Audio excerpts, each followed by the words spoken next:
Hello everybody, Garry here from Lantana Removal, Queensland. Just taking you for a bit of a catch up through the Dáiguilar National Park and the National Park State Forest that they manage. So basically National Parks said to me that when they get some money they'll give me a call possibly. So I guess from this footage you can take it that they haven't received any money so far. And as you're aware, under the Biosecurity Act 2014, it's illegal for Lantana to be released into the environment, which when you look at footage like this, it's very, very easy to see that the material itself is has no measure of stopping it from being released or expanding. It's also a breach act if Lantana's allowed to consume a property and an environment. So within that, you can see within the national parks that there's absolutely no effort to do anything to slow these materials and to control them. So it's a very, very big problem, and the Premier says that the individual departments are responsible for themselves and running themselves, and she has no control over them. But I would think that when there are such grave things at stake, like national heritage and environment issues, that the care of the environment is a major thing, which obviously it's not to the Labor government after they secretly changed the classification on Lantana to low risk. But here we are flying over these areas, and I'm just showing you the differences between the different times of the year. So the older, drier section is in September of 2018, and the other area there is in the same area, but the different time of year it's currently now. So I just thought I'd go through and show you all of these things and let you see exactly what it looks like. And then hopefully you'd be able to put some pressure on the government to actually care about what they're doing to our ecology and our environment. See, Lantana is not a victimless crime. When it sits on the sides of these roads, this material I've been monitoring for the last 12 months has seeded 10 times, which is an effective spread rate of 6,000 new plants for every single plant. And I wanted people to understand that this is what our government is doing to our ecology, and it's completely, being swept under the carpet. It's only for my efforts to show people what it actually looks like that people are getting any sort of education in the fact of what's happening. Now, the Commonwealth government says that they're responsible for environment and damage to the ecology and environmental crimes. Now, if Lantana, it's not if, under the Biosecurity Act 2014, it's illegal to release it to the environment, then the second part is it's illegal to allow it to expand on a property. And then the third part is it's absolutely illegal to allow that material to leave the infested property and infest other properties or other areas. Now, as you can clearly see through this film, is that this has constant access to the water and to the roadways and to the watercourse. So this material is being flushed 20 odd kilometres long into other properties further downstream, and properties that the government took over control of have actually been taken over as well and have been consumed by these materials. So there is no area where the government's living up to its legal responsibilities and protecting our environment and our heritage, and also protecting our native lands. So we are seeing absolute devastation continuing to expand by 60% in the last 12 months, and they just pretend that it doesn't exist. There's not a problem.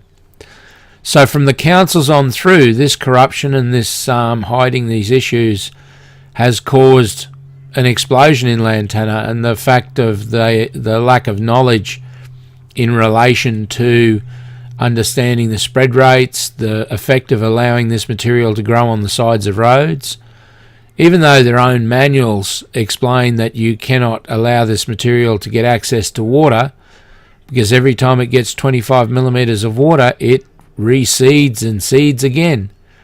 So like I said, 10 seedings. This shows you again what it looks like in the dry, and it shows you what it looks like recently. So this is unfortunately what we face as a nation when we're trying to deal with these issues. But all I can do is keep the pressure up and then make complaints to the federal government and try to force them to take action. Given the level of these materials in these areas and the expansion rates, I've asked for the Premier and asked for the Agricultural Minister and the Environment Minister to come out and meet me on site and have a discussion about this. But surprise, surprise, nobody's real keen. And the Prime Ministers, I also offered for them to come and see. It's interesting when there's a few votes around, Scott Morrison can get his backside up to the floods or up to the fires or up to something to get his face in front of a camera.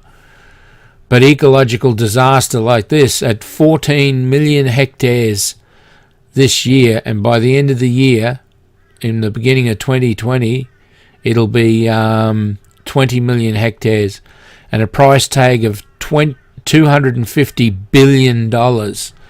And they are still pretending that they can just turn their back on it. This material does not stop. There is no known enemy to this material except me. So 40 years of experience, I eradicate Lantana permanently, but within these environments, these materials have no known enemy to stop their constant invasion of private lands. And that makes it very sad business with councils where you've got to battle councils to just try and get even correspondence or conversation, and they're operating completely illegally. But until we have a proper national capital works program that has no boundaries of jurisdiction, so it can operate on main roads' lands, national parks lands, council lands, Energex, Queensland Rail, and the list goes on and on and on, Water Board, then these materials will have no boundaries, and they will continue to invade your property. So if this material invades your property currently, and it's a $10,000 a year problem, well, you're paying $10,000 a year. And if you don't have Lantana yet, you will have it very soon. All of those brown areas on those hillsides in this to now are all Lantana. All of that down there is all Lantana, all the way along the sides of the roads to the watercourse, and it's 60% more today than what it was then since September last year. So this is what we face as a nation. We're trying to get just legal compliance, which is a terrible, terrible thing to have to be the policeman to try and, get morality within the individuals that are supposed to be running our nation. Now, whether it's you don't bother with the premiers and prime ministers because they're only figureheads and they have no control over the departments or the governments that they are supposed to be in charge of, I don't know. I've asked that question of the departments at the moment with my latest lot of letters, so we'll wait to see what comes back. But in the last lot of letters, I've asked who is responsible for the enforcement of these issues, given that that's a complete breach according to the Biosecurity Queensland. That's what it looks like today. That's what it looked like back in September last year. Now, I would consider that, well, I know this is an absolute catastrophe. That's the problem. But it's very, very, very hard to get the government to find some morals to actually protect our heritage. Now, if this was on your land, you'd be handed a breach notice by council. If you didn't comply with the breach notice, then they would send around their workers at enormous costs to you, and they would bill you for it. And the courts would operate with the councils illegally and put those those monies onto your rates of your property so that the council is guaranteed to get paid. Now, I say illegally with the courts is because the court just accepts that the councils are experts in these fields. Now, a lot of these materials outside of this fence lines are council materials. So the council knows that this is illegal to have these materials growing here. They know that it's illegal for these things to be expanding onto their footpaths. The fire hazard from these materials in the 5 kilometres to the south of this location saw the rural fire brigade say that if a fire started on that road, they would not attend it. That paperwork was taken to a member of parliament, who then forced the council to come out and deal with the material and push it back by about 20 feet, which was absolutely useless. But it's obscene how people's lives are being placed in jeopardy, and illegal operations like this are continuing every single day. So let's see what the future holds. Let's hope that we can change these people's minds and get them to understand that if the Biosecurity Act 2014 says these materials can't be here, then they need to be dealt with. We need to be in there processing them and destroying them and rehabilitating the areas. Anyway, I'm Garry from Lantana Removal Queensland. Thanks for popping in, and I look forward to catching you on the next one. So please say g'day and comment and subscribe to our channel so we help growing this information. And any way that you can support us would be gratefully accepted. Anyway, I'll catch you on the next one. Garry, www.lantanaremovalqueensland.com.au, 0449 986 880, and thanks for taking the time to pop in. Catch you on the next one.